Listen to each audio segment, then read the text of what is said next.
Nobita வழக்கம் போல ஸ்கூலுக்கு லேட்டா வந்ததுனால பனிஷ்மெண்ட்டா பழைய ஸ்டோர் ரூம் சுத்தம் செய்ய சொல்லிட்டாங்க. நோபிட்டா ஒரு வெறுப்போட ரூம கிளீன் பண்ணிட்டு இருந்தான். அங்கே பழைய போர்வையில மூடியிருந்த ஒரு பழைய கண்ணாடிய கண்டுபிடிச்சான். "சூப்பரா இருக்கே! இத ஷிசுகா கிட்ட காட்டினா நான் தைரியசாலின்னு நெனப்பா" அப்படின்னுது. அத வீட்டுக்கு கொண்டு போயிடான். டோரிமான் அந்த கண்ணாடிய பார்த்துட்டு, "இந்த கண்ணாடி விசித்திரமா இருக்கு. எங்கிருந்து கொண்டு வந்த?" அப்படின்னு கேட்டான். அதுக்கு நோபிட்டா, "பள்ளியில இருந்த ஸ்டோர் ரூம்ல தான். இது சாதாரண கண்ணாடி தான்" அப்படின்னு சொன்னான். அந்த நைட் நோபிட்டா யாரோ முணுமுணுக்கிற சத்தம் கேட்டு எழுந்திருச்சான். அப்போ அவன் ரூம் விட்டு வெளிய வந்து பார்த்தான். அப்போ கண்ணாடிய பார்த்தான். நோபிட்டா சிரிக்காமலே கண்ணாடியில தெரிஞ்ச நோபிட்டா சிரிக்கிறது.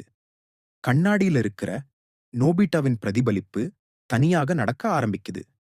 அதற்கப்புறம் கண்ணாடியில இருந்து வெளியே வந்துச்சு. "கண்ணாடி நோபிட்டா, இனி நான் சுதந்திரம்.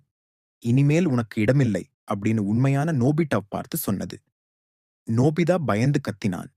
டோரிமன் ஓடிப்போய் பார்த்தான்.